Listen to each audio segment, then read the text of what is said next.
दोस्तों, आउटसोर्सिंग कर्मचारी के लिए एक बहुत ही बड़ी खबर निकल के सामने आ रही है, क्योंकि भारत सरकार ने इसको अब लागू करने वाली है। भारत सरकार ने जो कमेटी बनाई थी इसके लिए, वो कमेटी भारत सरकार को अपना रिपोर्ट सौंप चुकी है। अब भारत सरकार को उस कमेटी के रिपोर्ट पर अपना निर्णय लेना है। तो दोस्तों, अब बात करते हैं कि आखिर वो कमेटी रिपोर्ट में क्या दी है भारत सरकार को, आखिर वो क्या आउटसोर्सिंग कर्मचारी के लिए क्या क्या फ़ायदा होगा, वो हर चीज़ के बारे में आपको इसके में बताएंगे। मतलब आउटसोर्सिंग जो कर्मचारी है उनको नियमित कर्मचारी की तरफ वेतन मिलने वाला है कि नहीं है, आखिर उसमें क्या क्या क्राइटेरिया बनाया गया है कि आपको आउटसोर्सिंग कर्मचारी इसके लिए आपको हैं तो आपको किस किस तरह का लाभ आपको मिलेगा। तो इस वीडियो में हम आपको वो हर चीज़ के बारे में बताएंगे, जिससे कि आपको अगर आप आउटसोर्सिंग कर्मचारी हैं और ये वीडियो अगर आप देख रहे हैं तो आपको बहुत ही ज़्यादा बेनिफिट आज होने वाला है। नमस्कार दोस्तों, अगर आप अब तक मेरे चैनल को सब्सक्राइब नहीं किए हैं तो कृपया चैनल को सब्सक्राइब जरूर करेंगे, और यह वीडियो अगर आपको अच्छा लगे तो कृपया वीडियो को लाइक भी कर देंगे। और अपने दोस्तों यानी जो भी आउटसोर्सिंग कर्मचारी जो आप काम कर रहे हैं कंपनी में या अन्य कोई भी जगह पे, तो उनको यह वीडियो ज़रूर पहुंचा देंगे, क्योंकि उनको भी इस खबर को सुनेंगे तो उनको भी फ़ायदा ज़रूर होगा। अब बात करते हैं कि आउटसोर्सिंग कर्मियों के लिए क्या सरकार घोषणा करने वाली है, वो सब चीज़ के बारे में आपको बताते हैं। तो भारत में लाखों लोग जो कि आउटसोर्सिंग कर्मचारी के माध्यम से काम करते हैं, ये कर्मचारी अक्सर कम वेतन, कम सुविधा और नौकरी की असुरक्षा का सामना करते हैं। लेकिन अब उनके लिए एक बहुत ही बड़ी खुशखबरी सामने आई है। सरकार ने आउटसोर्सिंग कर्मियों के लिए एक नई पॉलिसी की घोषणा की है, जिसके तहत उन्हें सरकारी नौकरी की मान्यता मिल सकती है। नई पॉलिसी न केवल आउटसोर्स कर्मियों के जीवन में सुधार लाएगी, बल्कि देश की अर्थव्यवस्था को भी मजबूत करेगी। इससे लाखों परिवार जो कि आउटसोर्सिंग कर्मचारी के तहत काम करते हैं, उन लाखों परिवारों को यह आर्थिक सुरक्षा भी मिलेगी और उनका जीवन स्तर भी सुधार भी आएगा। अब इस जो पॉलिसी बनाया गया है भारत सरकार के द्वारा, क्या है इसके बारे में आपको विस्तृत चर्चा इसमें करते हैं। तो आउटसोर्सिंग क्या है इसके बारे में पहले बताते हैं। तो आउटसोर्सिंग एक ऐसी प्रक्रिया है जिसमें कोई कंपनी या संगठन अपने कुछ कार्यों को बाहरी एजेंसियों या व्यक्तियों को सौंप देते हैं। यह अक्सर लागत कम करने, विशेषज्ञता का लाभ उठाने या संसाधनों को बेहतर तरीके से उपयोग करने के लिए किया जाता है। यानी आउटसोर्सिंग के कुछ प्रमुख कारण business process outsourcing, information technology outsourcing, knowledge process outsourcing, legal process outsourcing, ये 4 प्रकार है आउटसोर्सिंग का। अब आउटसोर्सिंग जो कि कर्मचारी के लिए यह जो पॉलिसी है, इसका नाम है आउटसोर्सिंग कर्मचारी कल्याण पॉलिसी। लागू होने के तारीख जो प्रोबेबिलिटी है, अभी कोई लागू किया नहीं गया है, अभी यह विचाराधीन है भारत सरकार के पास है। तो इसमें अब बात करते हैं कि इसमें लाभार्थी कौन सा लाभ कौन लेंगे इसका। तो सभी जो भी आउटसोर्स कर्मचारी अभी काम कर रहे हैं उनको यह लाभ मिलने वाला है। इसमें न्यूनतम वेतन 18,000 रुपये प्रति माह रखा गया है। अधिकतम काम करने के लिए इसमें जो भी है 48 घंटे, एक सप्ताह में आपको 48 घंटे अधिकतम इनसे काम ले सकते हैं। छुट्टियाँ आपको साल में 15 दिन पेड लीव, यानी जो भी आप छुट्टी लीजिएगा उसका पेमेंट आपको मिलेगा।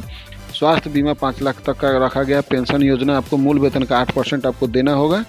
उसके बाद आपको स्वास्थ्य बीमा का जो बीमा होगा 5 लाख तक का कवरेज किया जाएगा। पेंशन योजना मूल वेतन का 8% आपको योगदान पेंशन में देना होगा। परमानेंट नौकरी 3 साल अगर कंटिन्यू आप काम कर रहे हैं तो 3 साल के बाद आपको परमानेंट होने का संभावना प्रबल हो जाता है। आउटसोर्स कर्मियों की वर्तमान में आउटसोर्स कर्मियों को कई चुनौतियों का सामना करना पड़ता है।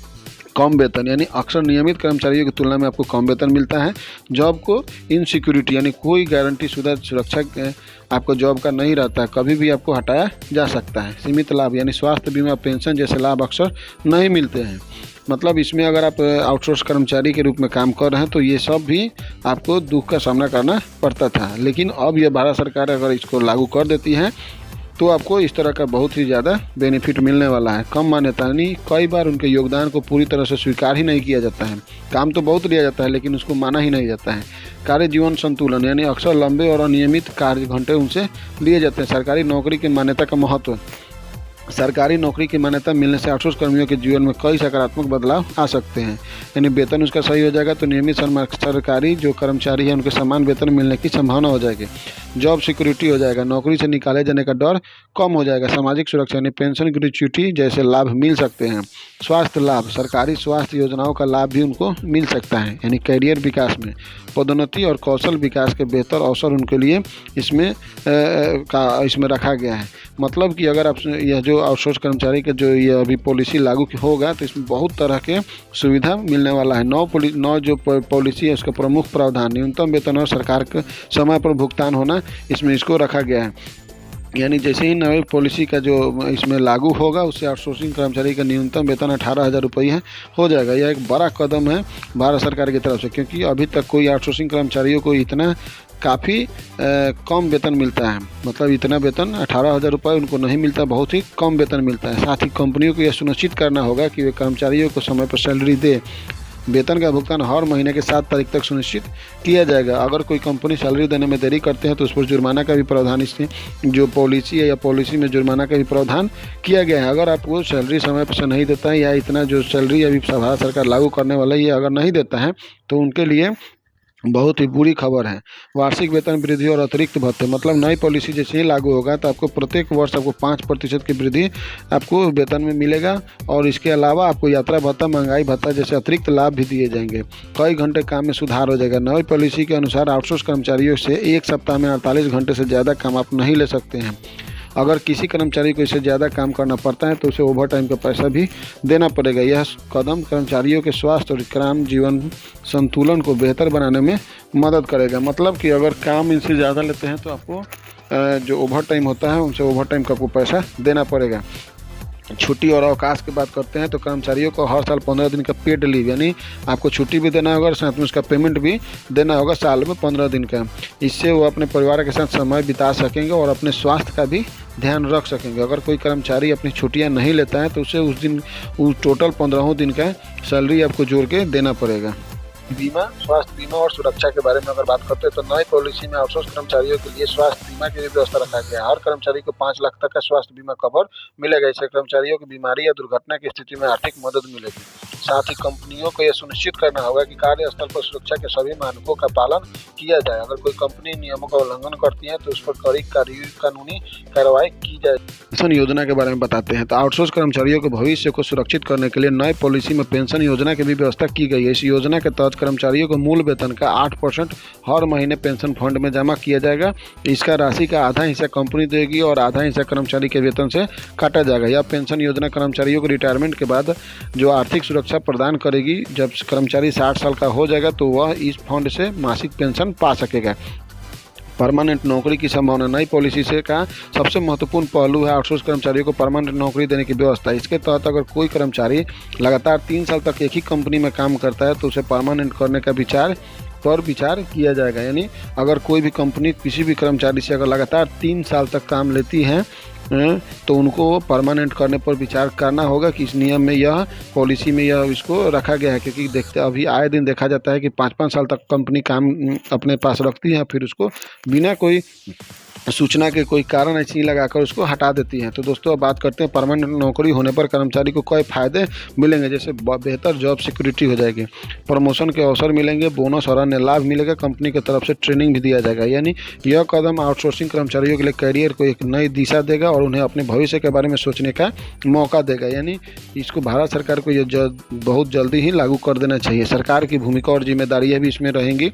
इस प्रस्ताव को सफल बनाने के लिए सरकार एक महत्वपूर्ण भूमिका होगी। यानी नीति का निर्माण सरकार को करना होता है। स्पष्ट और व्यापक नीतियों का निर्माण करना, कानूनी ढांचा यानी आवश्यक कानूनी बदलाव लाना और नए नियम बनाना, बजट आवंटन यानी पर्याप्त धन की भी व्यवस्था करना है, कार्यान्वयन योजना, एक व्यवस्थित कार्यान्वयन योजना तैयार करना, निगरानी तंत्र यानी प्रगति की निगरानी के लिए एक प्रभावी तंत्र स्थापित करना है। मतलब कि आप इसको लागू कर रहे हैं तो यह लागू पूरे देश में हो रहा है कि नहीं हो रहा है, इसके लिए भी एक निगरानी तंत्र इनको बनाना है। आउटसोर्स कर्मचारियों की जिम्मेदारी भी, कर्मियों की भी जिम्मेदारी इसमें दिया गया है। यानी इस प्रस्ताव के तहत आउटसोर्स कर्मियों को भी कुछ जिम्मेदारियां होगी, जैसे योग्यता अपग्रेड, मतलब अपने कौशल को भी बढ़ाते रहना होगा, समय समय पर अपने कौशल को बढ़ाते रहना पड़ेगा। यानी नियमों का पालन, जो सरकारी नियम और प्रक्रिया होगी बना हुआ है उसको कड़ाई से आपको पालन करना पड़ेगा। प्रदर्शन मानक यानी उच्च प्रदर्शन मानकों को बनाए रखना होगा। नैतिकता कार्य में उच्च नैतिक मानकों का पालन करना होगा। यानी सतत शिक्षा, नए कौशल सीखने और अपडेट रहने के लिए प्रतिबद्ध रहना होगा। यानी जो भी समय के साथ आपको बहुत ही बदलाव अभी देखने को मिल रहा होगा, मतलब हर समय कुछ ना कुछ परिवर्तन चल रहा है, तो परिवर्तन के साथ आपको भी अपग्रेड होना पड़ेगा, तभी आपको यह सभी सुविधा आपको मिल पाएगा। तो इस वीडियो में फिलहाल इतना ही।